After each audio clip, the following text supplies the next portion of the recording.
Langsung, walaupun dibangunkan,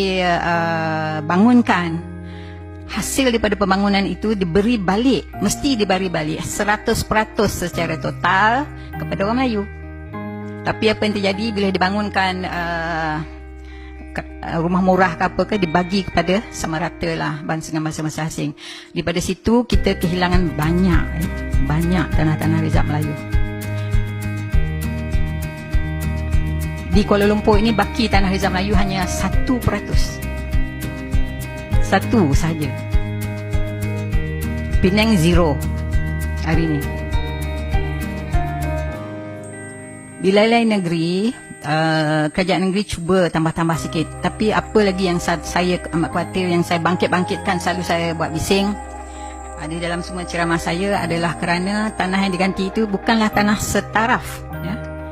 Bukan sama sifat dan nilainya dengan tanah yang kita hilang. Fikirkanlah, ya, saya pernah menulis pada kerajaan tanah TUDM itu the last of the tanah Melayu. Last tanah TUDM.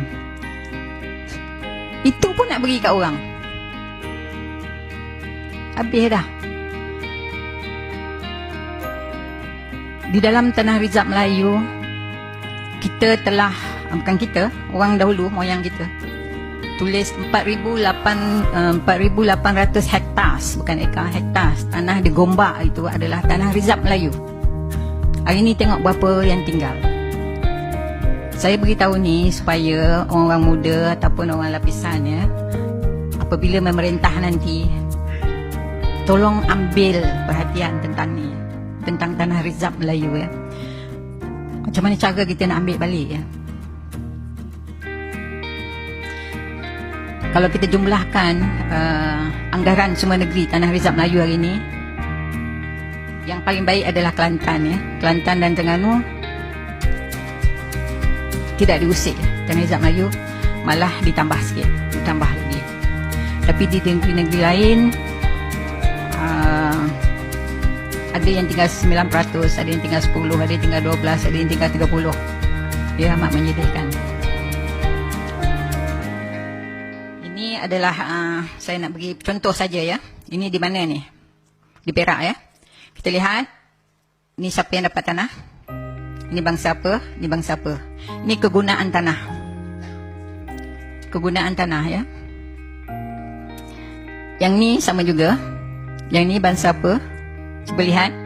Ini bangsa Melayu dan bangsa India. Sama juga.